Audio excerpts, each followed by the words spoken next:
Hi, this is PatZi with a Z. Welcome to Joy on Paper Live, a program for writers and those who dream of writing, and for everyone who wants to know the story behind the book.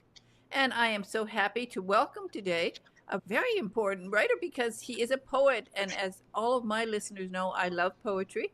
And Ronald OkουakI Lieber is going to be talking about his poetry and telling us a little bit about his backstory. Yes. Hi, Ronald. Hi. Thank you for having me, and Well, thank it's you all who are listening. I'm so happy to be able to have a poet. I always love poetry, and I was impressed with your work. I think it's great. Let's at the beginning of your book, you mentioned something that is very important to me, and this is a poem from William Wordsworth, one of my favorite poets. I Wandered Lonely as a Cloud is my very favorite. You quote this at the beginning of your book, so we'll talk about your interest in him. This poem is called Lines Composed a Few Miles Above Tintern Abbey. And I have spent many afternoons right there where people can see right there on the grass. I've had many picnics and I was reading poetry there. I lived in England for quite a while, and one of my favorite places to go was here to Tintern Abbey. And this poem is a very compelling poem. And so I want you to talk to us about why you use that poem. Oh, wow, you're very. I like that. The, okay, it was that those lines from Wordsworth spoke to me. How I was then a very young 19-year-old, I can't remember, freshman, sophomore in college. I grew up on army bases. I didn't have much exposure to culture or anything. And then I go off to college. But I had an experience, and I'm just going to be frank. I had taken some LSD, and I was wandering on a beach, and I had an experience. I'll just leave it at that. Okay. That, with hindsight and from where I sit, had a profound impact on my life and probably set my life in motion in some way, or released, if I'm woolly headed sort, my destiny, let's say. So I'm sitting in an English class, and I'm back there in the back row, tuning out, writing in a journal. And the professor reads this poem out loud. And when he got to that part, that was the part that spoke to my experience. And I think since then, or a good part of it, I have been looking for affirmation or works that speak to what I experienced. And that was the beginning. It spoke to me. It woke me up from my stupor. I remember. Have you ever gone to England to be there? No, I have not gone to England. No, I've been to Europe a few times. When I travel, I tend to go to less developed places.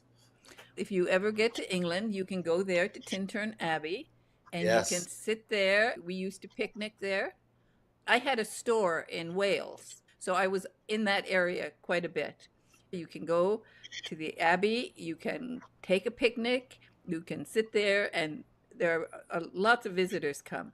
Now, I used to read poetry there for my husband because my husband English was not his native language, so I would read Wordsworth, Oh, and he loved it. It was his introduction to poetry in English, and there were always people around. So many times I would gather an audience because people would hear me reading and they would think I'm part of a show or something. And we were just there to picnic right right. there on the grass. It's a very special place. There are places all over England, and that's what I used to do for fun, travel all over England to just to read poetry where it was written.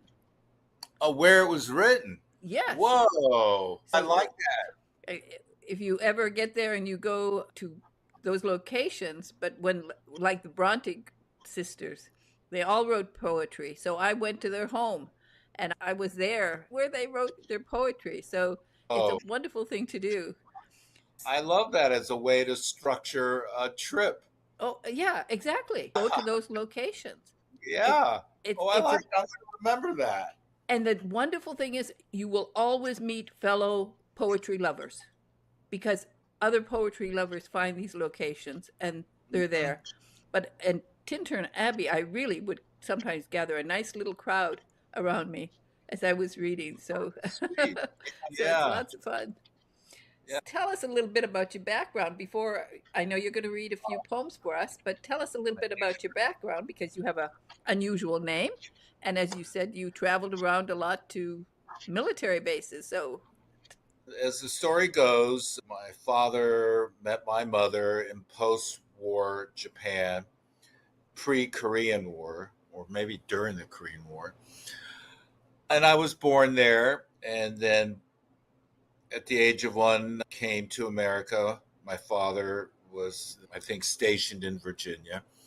And for the first 14 years of my living, I you went were to an army brat, as we an call them, army, an army army, brat. and I lived in 14 different places in those first 14 years. My parents didn't settle down till I was in I want to say the eighth or ninth grade. I'd like to think partly because of my haranguing them, because I couldn't take. The older I got, the harder it was to crack the local social scene, and I didn't want to go through that in high school. So yeah, I grew up on military bases. Didn't have much culture. Some people say I grew up in a barn, raised by the streets, because on army bases as kids, I roamed around. I played. We were always outside and we were always on our own and just came home to eat and sleep, basically.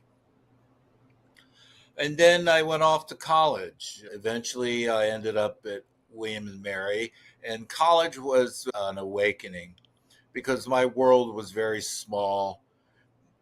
My high school was a rural high school, and so going to college did its job and exposed me to people and ideas and books. I wasn't a great reader, though there was a couple eras in my life where I read voraciously, but most of the time I wasn't a scholar or a great reader or a great thinker of any sort. But then I go off to college. I'm exposed. I joined the Peace Corps. I end up in Costa Rica.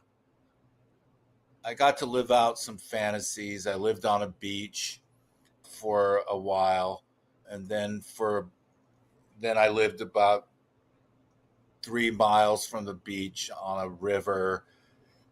Yeah, it was ideal.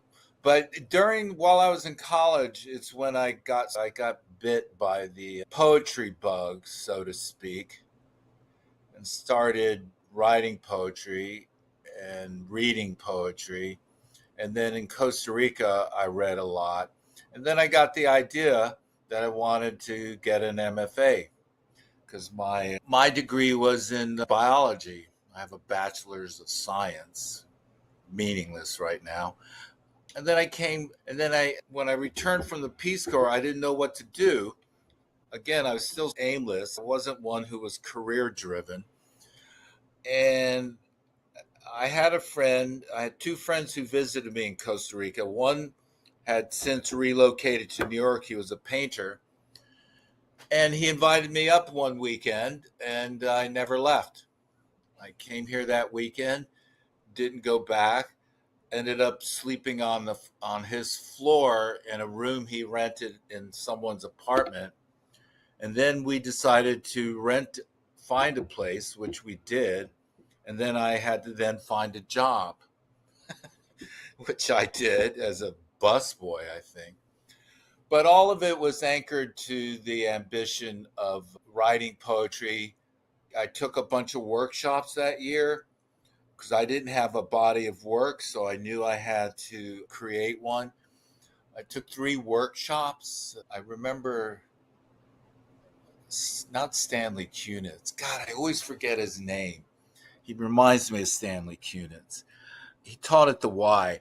I took a workshop from him, from Hugh Seidman and Marilyn Hacker, and they each wrote me a letter, a recommendation, because my performance in college wasn't much to speak of. So those letters, and oh my God, my battery's low. Can I take a break? I have to get my battery. I'm sorry for this. Just give me 2 minutes. Okay, now we're back. A different view. Okay. Are you there? I'm Yeah, I'm sorry. here. I'm a little discombobulated. I should let you know. I'm upstate New York right now and just returned from a road trip to Cleveland, stopping at Falling Water, the Frank Lloyd Wright house, which I recommend to everybody. Oh, You should see absolutely. it. It's beautiful. It's just unreal. I love his designs. I Yeah. That's my kind of architecture. That's what I go Oh, for. the way it blends with its surroundings. There's no yard, there's no lawn. It's just a house built into the side of a hill to on top of a stream. It's just serene. It's It's beautiful. very Japanese. Yeah, in some ways, yes, very, yeah. It is clean, neat, lovely lines. Now, Yes. does your love of poetry come from your mother? Because Japan has fantastic poets. I don't know from where it comes. Neither of my parents were educated. My father didn't graduate high school. He was a poor Jewish boy growing up in in Flatbush. He had to quit school when he was in the 8th grade. My mother was a woman in Japanese and a culture that didn't where women didn't have much mobility and freedom, and the fact that she didn't marry when she was young sealed her fate in Japan because she was somewhat unmarriageable until my father came. So I don't know from where this poetry thing. I know it comes where it comes from within me, but it was, as I said, I had zero culture. I didn't know what vacations were. When I came to New York and people went to summer camps, that was so foreign to me. No one went to summer camp. Summer camp was the woods and the streets of the neighborhood. So it was quite a jarring experience to slowly learn about the world. It's a very interesting journey, and along the way, you discovered many things about life, people, and that's all in this book of yours. I so enjoy poetry. I have always enjoyed it, and the long journey out is really an eclectic collection of poems talking about different subjects. I know you're going to read a few poems, so how about do you want to start with Still? Introduce that one? Oh, sure. I'll read it. Yeah. The poem is called Still. I don't know how else what else to say about it. I just have to find it. Yeah, people have commented on it. Where is it? It's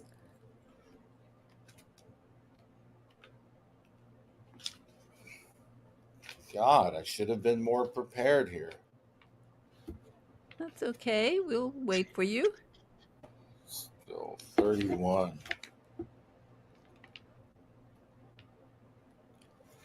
Yeah, this is a poem called Still. Okay.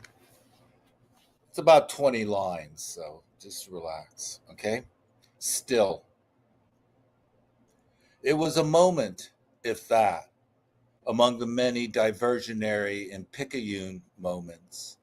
So many in a gray day where the bristled strokes of a neighbor sweeping the stone floor of the patio garden below, and a hacking cough disturb a calm sought for and intermittently found that morning, balmy, unusual for October, more so for the gray, from which one expected a brisk slap, not the diaphanous embrace of air, which quickened an unease growing with the steady sweeping of a broom over stones. And I remember standing, looking down into the still green garden, transfixed by the stark fact of ivy and brick, eave and pigeon, and a man bent over a wooden broom, coughing against a gray backdrop.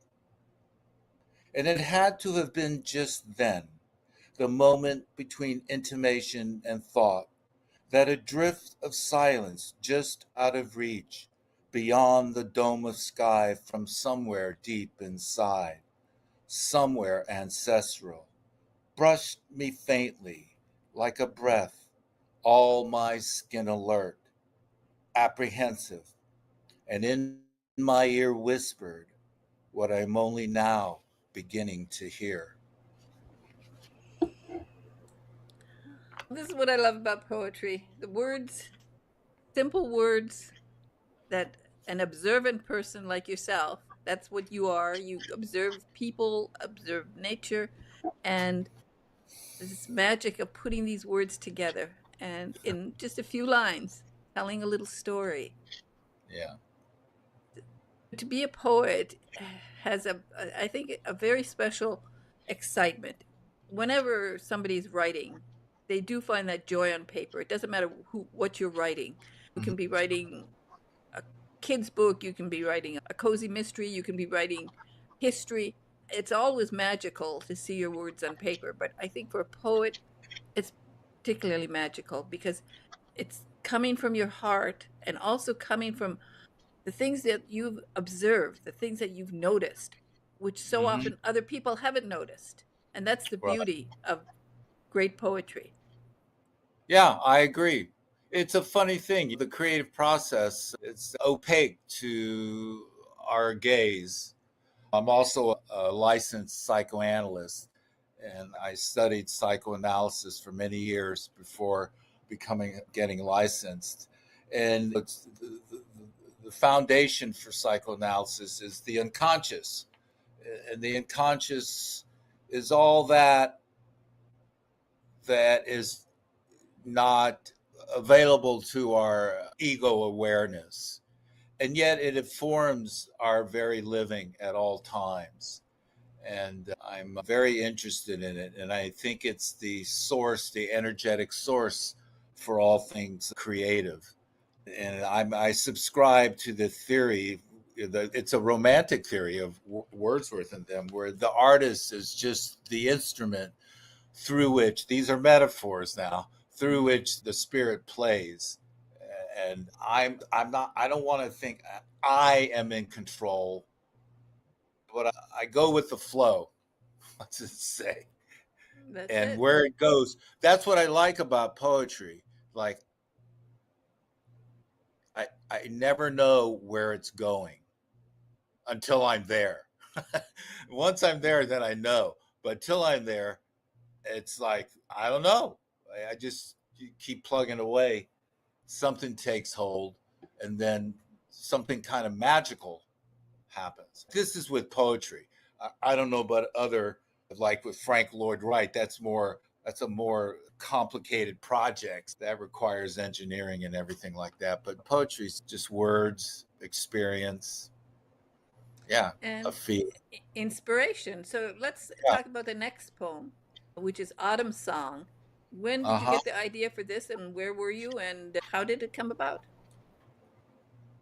Where was I? I don't have zero recollection where I was. I know where the scene that is referenced. That is, in fact, that was in Bear Mountain, I think, in upstate New York. Yeah.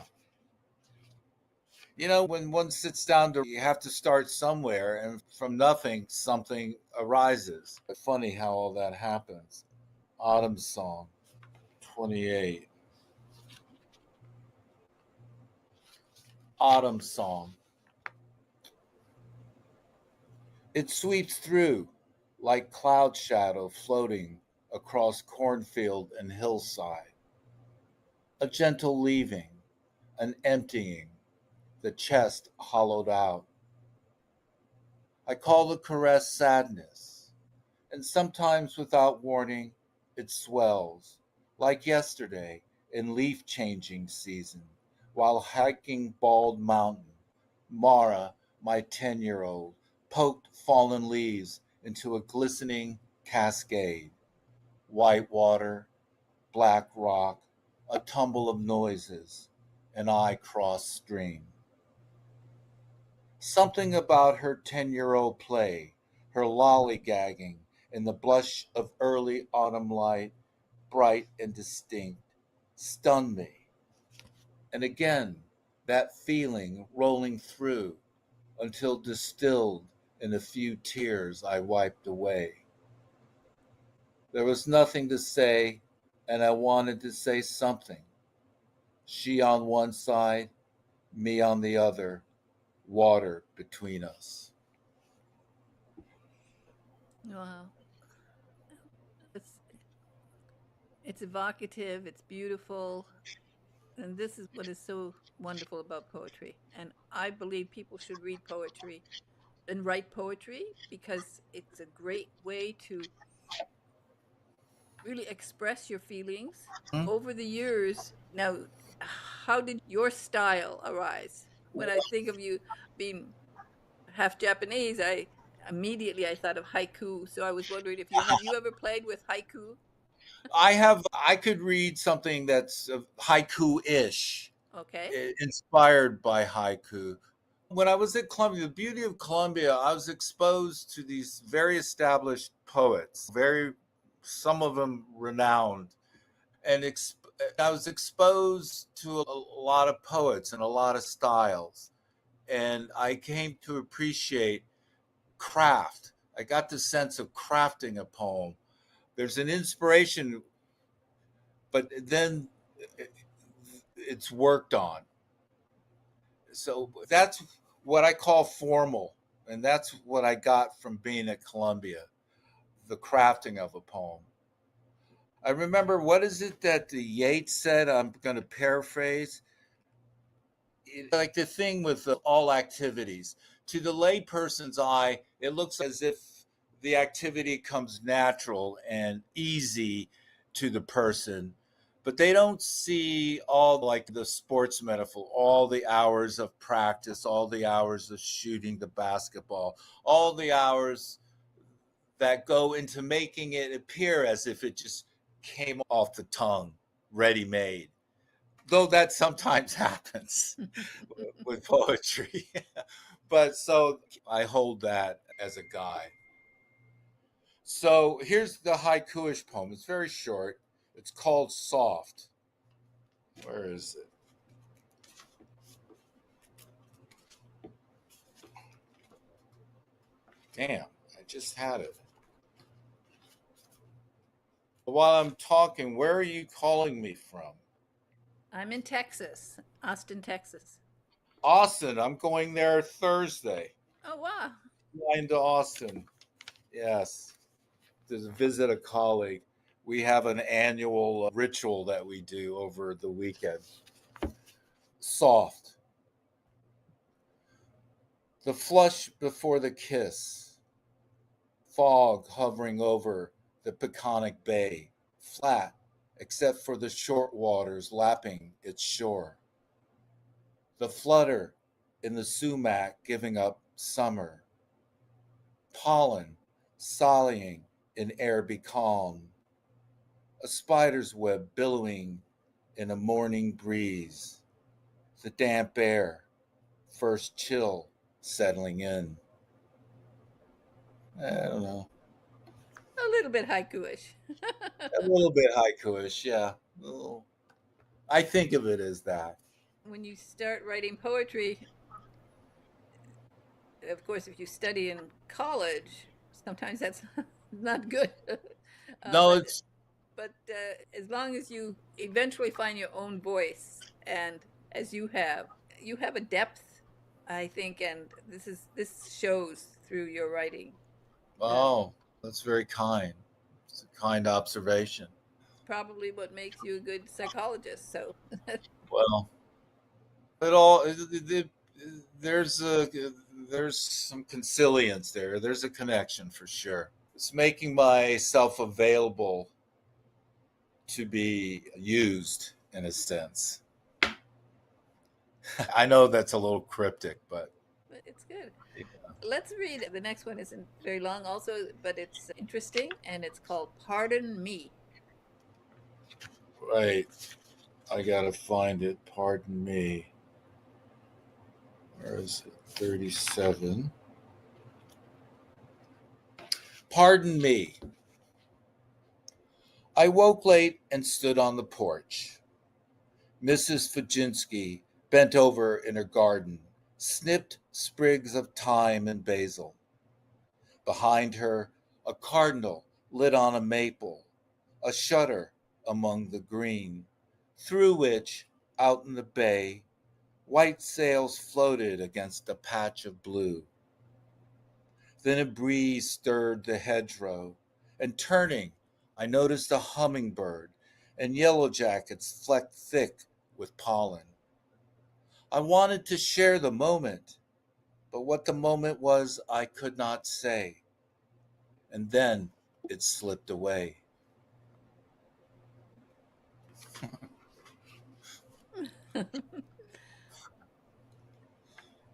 Do you enjoy reading? Do you do lots of readings of your poetry? I do like to read. It reminds me of when I was a kid. I used to play sports and I'd watch a football game and I'd get so excited I wanted to go out and play football. And it's sort of the same thing. Once I start reading, I want to just keep reading. But I'm more interested. The thing about this is I don't get a sense of how it's landing on people. I'd be very curious. I'm very curious about how the poems land on a person's body and being. And it'd be nice to hear. Yeah, one of the things about whether you have a book of poetry or a novel or whatever, you have to get out there and be part of the scene. And I know. And that is not I. that's the problem. I know. That's the problem. I'm not involved in social media. There's a part of me that would like to be known. And at the same time, I'm not a publicist. I don't book things. It's not part of what I do. And it sounds like an artist has to be a self-promoting person to make headway in these contemporary times. And I just don't have the ambition for that. I'd hire people to do all that. If I just hire everyone. You do this, you do that, and so on and so forth. And Yeah, I, but even so, in the end, a writer today has to be their own billboard. You have yeah, to sell yourself. You have to I be know. the one out there promoting yourself. Because even you can hire, I know people who are paying $1,000 a month for publicity, Uh and huh. it's not getting them anywhere. It's not I getting them know. anywhere. Whereas sometimes I've had authors who they're not writing the greatest books in the world, but they get out there, they push their books, they always have a book with them ready to sell. I know one woman who became very successful selling almost over 1 million books now, but she has in the trunk of her car, wherever she goes, she has her books with her, and she starts talking to people. She meets people in a restaurant. She can be in Starbucks. She can be in Panera's. She can be in an IHOP. And Yeah, she yeah. starts talking to the person in the next table. And she'll tell them about her book. And next thing she'll say, I have a copy in my car if you'd like to buy one. And they'll walk out with her and they'll buy the book. Yeah. I But she's admire sold that. over 1 million books now. I like that. Yeah. Not so much for, I just, these are like another analogy metaphor. These are like children. They've given birth, and I want them to fare well in the world. Send them out, and I'm failing at that. I'm getting them out there. And it's very difficult. Poets don't get many opportunities No. to do anything. It's part of playing the game of marketing. You have to enjoy Yeah. that part. And I know it's not fun, really, it's not fun, except if you take it as a project, it's another crazy patient. Think of marketing as he's your new patient and he's really nuts and he's really crazy, but you have Right. to bring him Right. along. You have to move him along step by step, make him stronger. Right. And if you do that, that's what you have to do. But I already see, like, got a list of bookstores, independent bookstores in the Northeast, and had someone mail letters to each one to get a reading. I just want to read. It just goes into the void. Oh yeah, And no, that's not the way to do it. No, yeah, I and know. and if they took your books, they wouldn't sell because they wouldn't Ex- push them. You have right. to do it. You have to find I a have to do it. you have to find a place.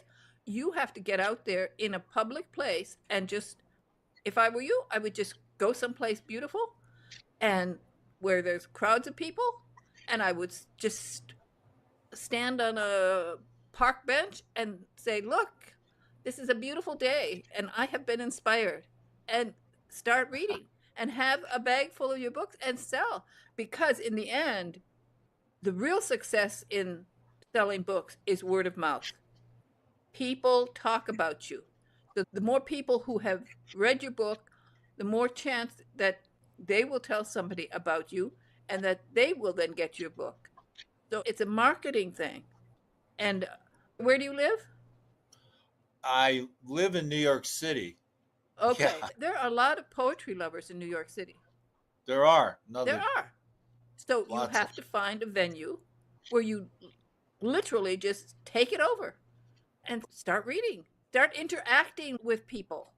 You can't just hang The world's back. not coming to me. No, I know that. It's not coming to my doorstep. I have to go out and grab it, so to You have to speak. do the tap dance. You have to get out there Yeah, and show yeah. yourself. And people will love meeting you. Always look at the people, they are also shy. You're shy. Most people are shy to interact with Hmm. somebody new. Yeah. So if you don't think of them as an enemy, and that's so often I know writers will say, "Oh, I but they are also the people themselves are shy. So once Yes. they start talking, it's like this woman who's sold over 1 million books. She Yeah. will talk to anybody. She will introduce herself. She'll say her name several times and she'll say, go to Amazon. And that's how she got a name for herself. So this is, but you have to do it. You can't No. sit back. There's something about the idea. This is something I have a resistance to. I have to work on, of selling oneself, that I find somewhat anathema. Yeah. I know I'm in the wrong century. You well, can't hide your talents under a rock. You have to stand on the rock. Find a rock, a big rock somewhere, And, and stand on it and start and talking and shake your hand, say, and start reciting poetry. People will get intrigued. I'm telling you, you have talent. You have talent. Your poetry is very evocative. It "Oh, will, that's good to lots of hear." people will relate to it, but they're not going to relate to it if you don't tell them about it. Yeah, they don't know it's there. That's it. Maybe you'll inspire me. I've always had a fantasy. There's a park, Union Square Park, where vendors just put out a table and sell things, and of going there and bringing books and just sitting there one afternoon trying to sell books. You have to think out of the box when it comes to marketing these days. You have to be Yeah, inventive. Ideally, you will meet somebody who has power to really propel you ahead. And that's, we have to keep trying. that's everybody, not everyone's, but that's a fantasy a lot of people hold. What happened to Joseph Massey? You know about him? No? Educate.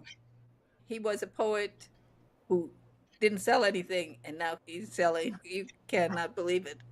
And Oh, yes, so you have to, his journey has been amazing. I think he's sold now, just in the last year, I think he sold 1 million books. whoa. Whoa, yeah. So check Joseph Massey, Massey. Massey. Oh, that okay. Massey. Okay, I will do that. Yeah. Joseph Massey, A Million Oh, Books. There are poetry readers out there, but they have are to know there? about you. There Yeah, always that's the whole thing.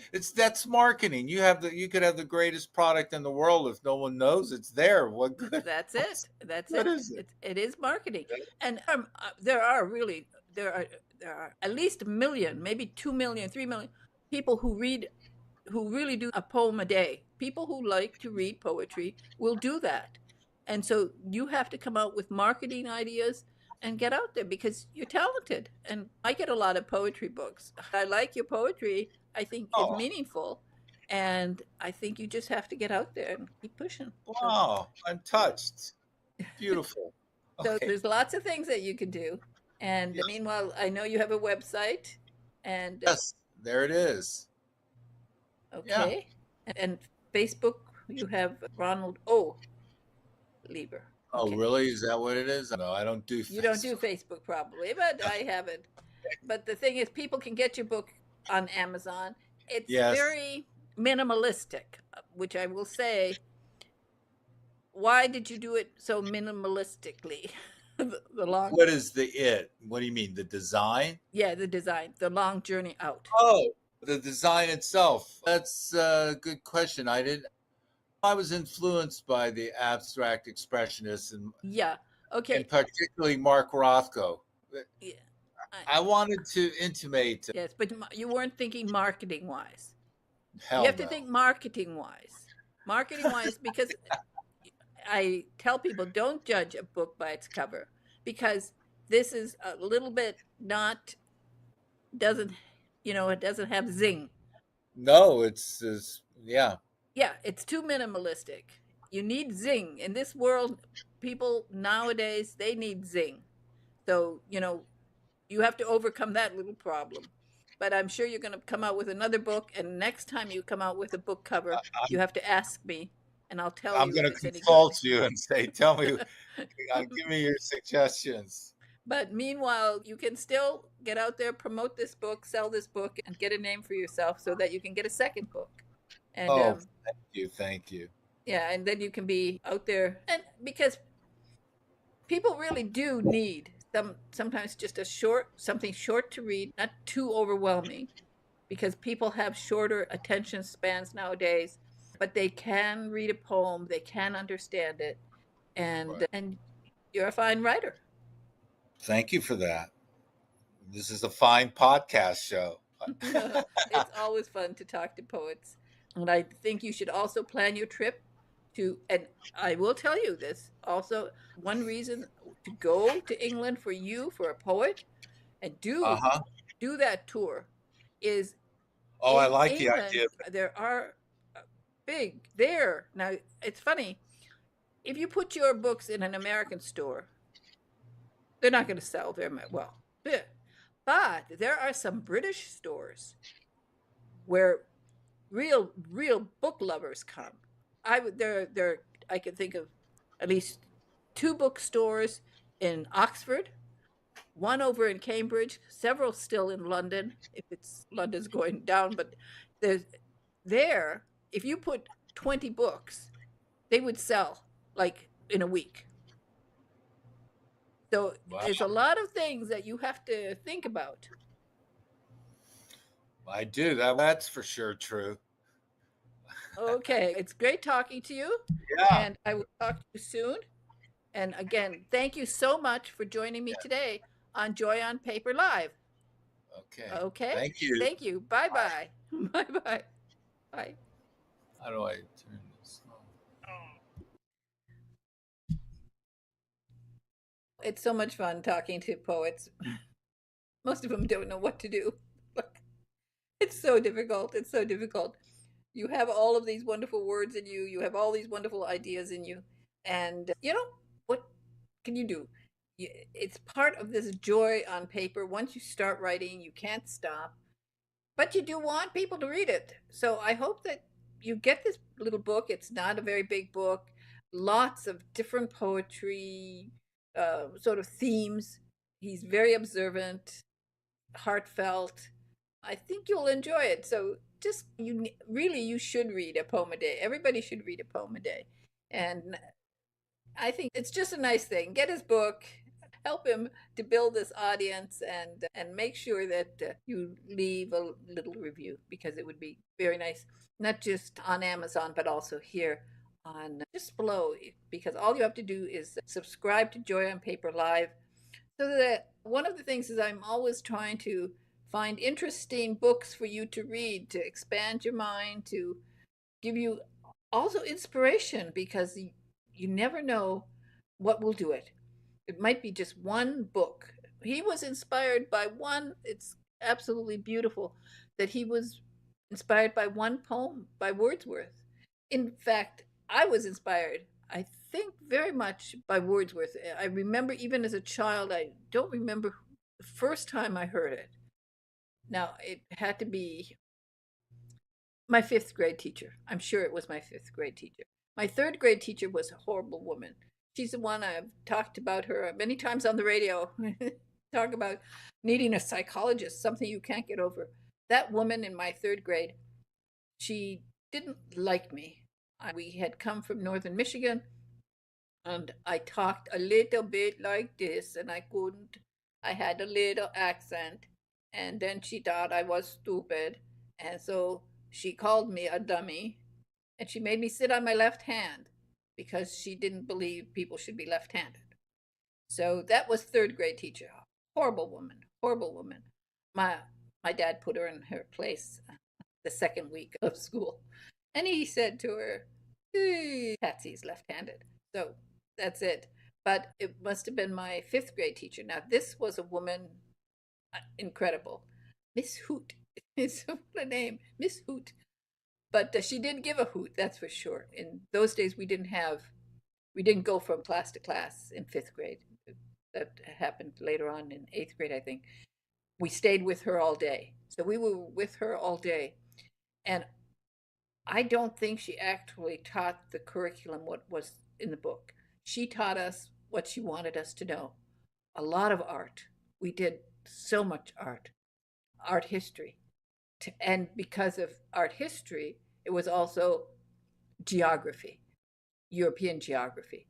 So she combined it all, including poetry, which really, when I look, I almost don't remember any books. She expected us to be just interested in what she was talking about, and we were. She was a fascinating woman. She went to Italy every summer, and she'd come back with all of these art books, and she had postcards. She used to give us postcards of artwork, famous artwork in all the museums from Italy. She was absolutely wonderful. That was our happiest year in school. Anyway, so she loved poetry. I love poetry. Thank you very much for joining me today.